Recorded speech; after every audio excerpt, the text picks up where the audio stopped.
Good morning students. आज हमारी class का डे 15 है। डे 15 हम पढ़ रहे थे लेसन नंबर 5। ठीक है, अब इसमें अपन लेसन नंबर 5 का जो नाम है वो क्या है? दैनिक जीवन में रसायन। दैनिक जीवन में रसायन। ठीक है, ये चैप्टर का नाम है। ठीक है, अब कल वाली क्लास के अंदर अपन ने देख लिया था लुईस अम्ले व क्षार की अवधारणा। केवल लुईस अम्ले व क्षार की केवल परिभाषा पढ़ी थी। आज एक दो नोट पढ़ लेते हैं। लुईस, पहले तो यहाँ पर टॉपिक कल वाला डाल लेते हैं। लुईस अम्ले क्षार अवधारणा। लुईस अम्ल क्षार अवधारणा। ठीक है, अब इसमें पॉइंट नंबर 1 क्या है कि सभी धनायन लुईस अम्ल कहलाते हैं। सभी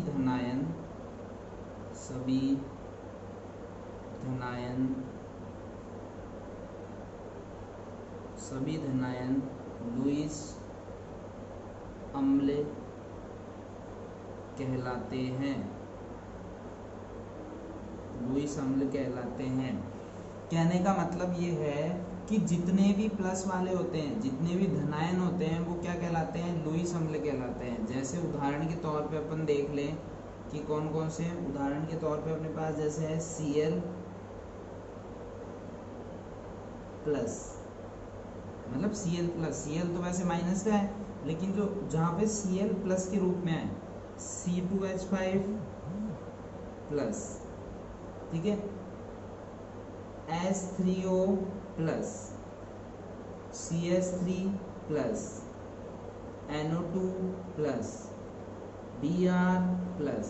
ठीक है, दूसरी चीज सभी ऋणायन लुईस क्षार कहलाते हैं। सभी ऋणायन लुईस क्षार कहलाते हैं। लुईस क्षार कहलाते हैं।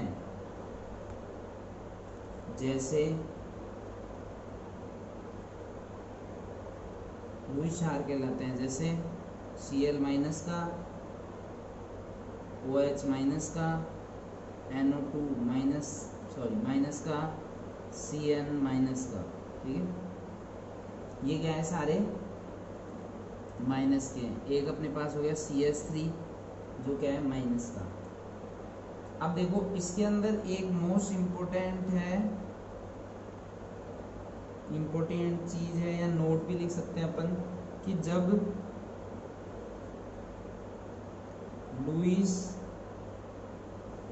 लुईस अम्ल व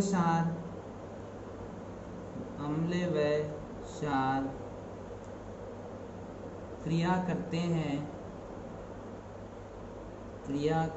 हैं तो उप सहसंयोजक बंध बनाते हैं।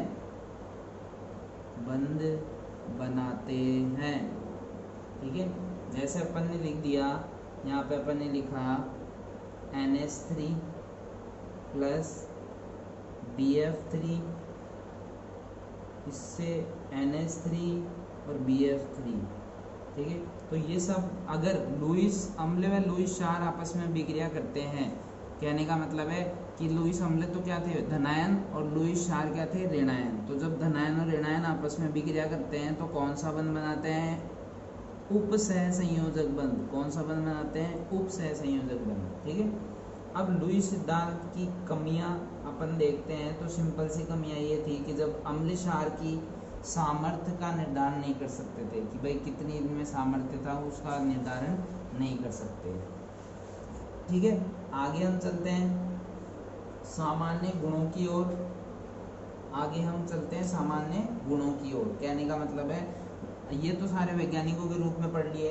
अब जो अम्ल क्षार है उनके सामान्यतः गुण, सामान्य गुण, अम्ल क्षार के सामान्य गुण। अगला टॉपिक है अम्ल क्षार के सामान्य गुण, अम्ल क्षार के सामान्य गुण।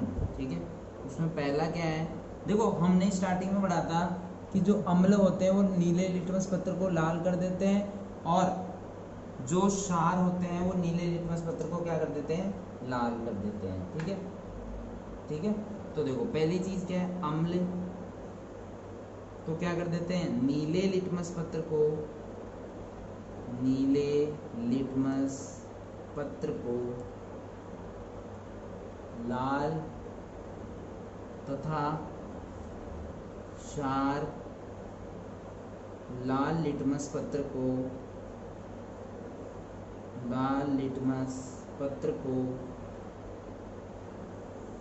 नीला कर देते हैं, नीला कर देते हैं। ठीक है, ये तो थी अपनी पहली सामान्य गुण जो अपन को पहले से पता है, स्टार्टिंग में पढ़ लिया था कि जब अम्ल जो होते हैं वो नीले लिटमस पत्र को लाल कर देते हैं और जो क्षार होते हैं वो लाल लिटमस पत्र को क्या कर देते हैं, नीला कर देते हैं। ठीक है, दूसरी अपन अगर इसके सामान्य गुणों की बात करें तो एक बहुत अच्छा जो एग्जाम में एक बार आ भी चुका, उस टाइम एग्जाम में ये पूछा गया था कि जब अम्ल धातु से अभिक्रिया करता है तो क्या होता है, या फिर ऐसे बोल दिया था उसने कि हाइड्रोजन गैस कैसे बनाई जाती है समझाइए। तो इसके अंदर हाइड्रोजन गैस का बनना ही लिखा रखा है, तो ये मोस्ट इम्पोर्टेंट है, याद रखना, मोस्ट इम्पोर्टेंट चीज़ है ये। ठीक है, तो दूसरा क्या है, दूसरे का जैसे मान लो पहले की अपन बात करें तो अम्ल धातु के साथ, अम्ल धातु के साथ, हाँ तो हम कहाँ पढ़ रहे थे, अम्ल धातु के साथ क्रिया करके हाइड्रोजन गैस देते हैं। ठीक है, अम्ल धातु के साथ क्रिया करके हाइड्रोजन गैस देते हैं, हाइड्रोजन गैस देते हैं।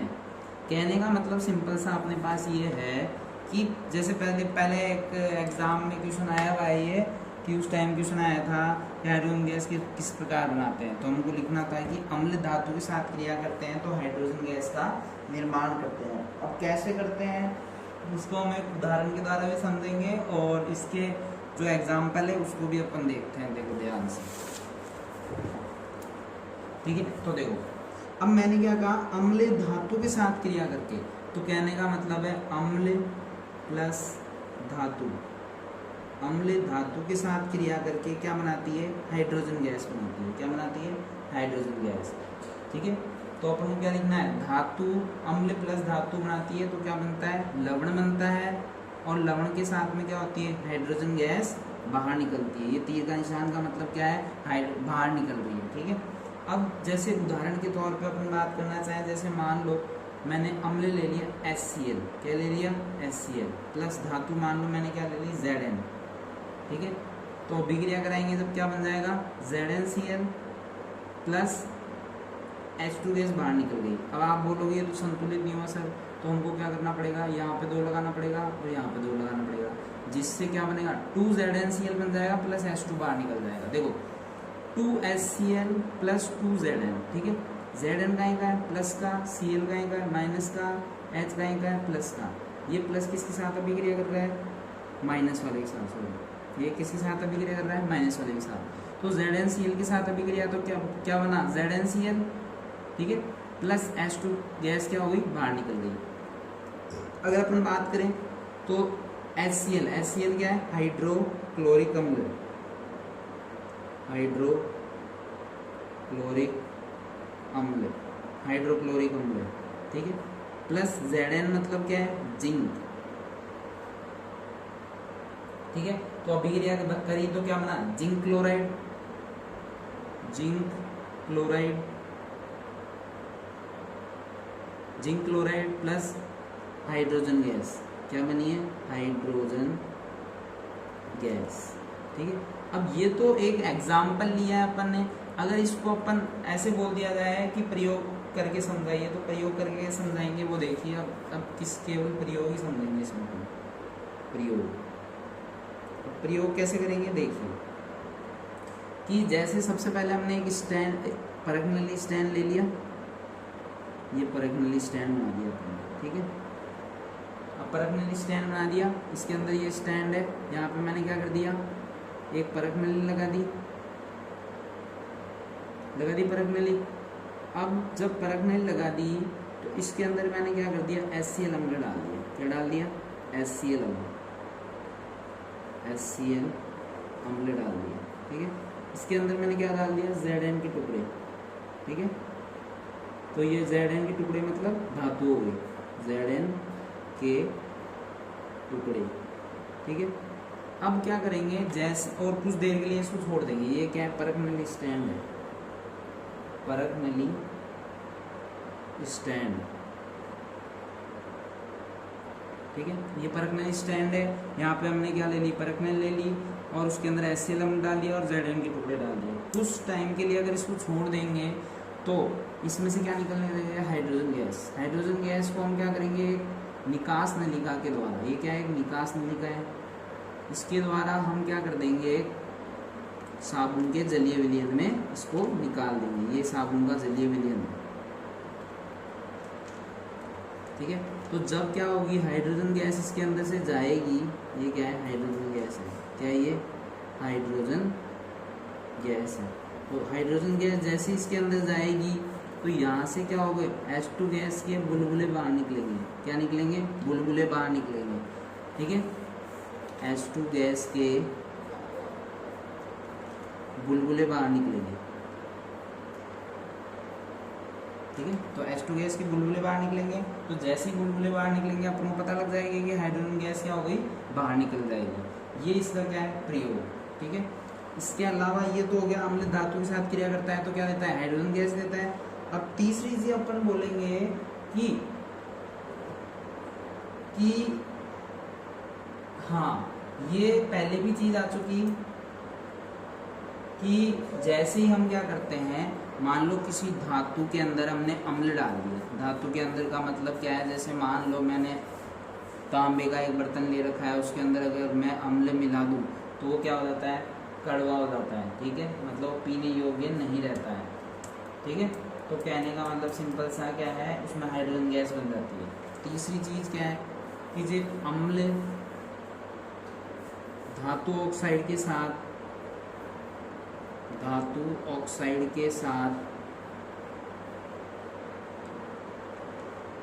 क्रिया करके,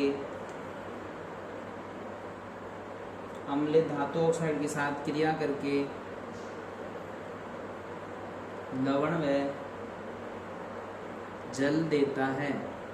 देखो थोड़ा सा ध्यान रखो, पहले मैंने अपन ने क्या किया था, अम्ल धातु के साथ अभिक्रिया कर रहा था तो क्या बन रहा था, लवण बन रहा था और साथ में हाइड्रोजन गैस बाहर निकल रही थी। अब मैं क्या करूंगा, अम्ल की अभिक्रिया किससे कराऊंगा, पहले धातु से कराई थी, अब किससे कराऊंगा, धातु ऑक्साइड से करा रहा हूँ। किससे करा रहा हूँ, धातु ऑक्साइड से। तो धातु ऑक्साइड से कराते हैं तो क्या प्राप्त हो जाता है, जल। जैसे मैंने एक उदाहरण ले लिया CuO, ये एग्जाम्पल ले रहा हूँ मैंने एग्जाम्पल ले लिया CuO, इसको बोलते हैं कॉपर ऑक्साइड, ठीक है, प्लस 2HCl जोड़ दिया। अब देखो ये क्या है, अपने अपन को पता है कि Cl क्या है माइनस, H क्या है प्लस, ये क्या है माइनस, ये क्या है प्लस। तो माइनस वाला किसके साथ जाएगा, प्लस वाले के साथ, फिर ये माइनस किसके साथ जाएगा, प्लस वाले के साथ। तो देखो Cl किसके साथ जाएगा, Cu, तो ये क्या बन जाएगा, Cu तो अकेला है, CuCl2 प्लस इसके साथ क्या हो जाएगा, या H कितने बचे 2 और O कितने बचा 1, तो क्या हो जाएगा H2O। तो देखो CuO मतलब कॉपर ऑक्साइड, मतलब ये क्या है, धातु ऑक्साइड है, धातु ऑक्साइड है, प्लस इसके साथ क्या है, अम्ल मिला दिया तो क्या बन गया, लवण बन गया अपने पास। क्या बन गया, लवण, ठीक है, ठीक है। ये क्या बन गया, कॉपर क्लोराइड, मतलब लवण बन गया, साथ में जल जो है वो क्या हो गया, बाहर निकल गया, ठीक है। समझ में आ गया यहाँ तक। अब ये अपना कंप्लीट हो गया। इसके बाद अपने पास 2-3 इसके जो सामान्य गुण हैं वो और हैं, उसके बाद ये जो इसके सामान्य गुण हैं वो खत्म हो जाएंगे, ठीक है। ये थी आज की क्लास, थैंक यू।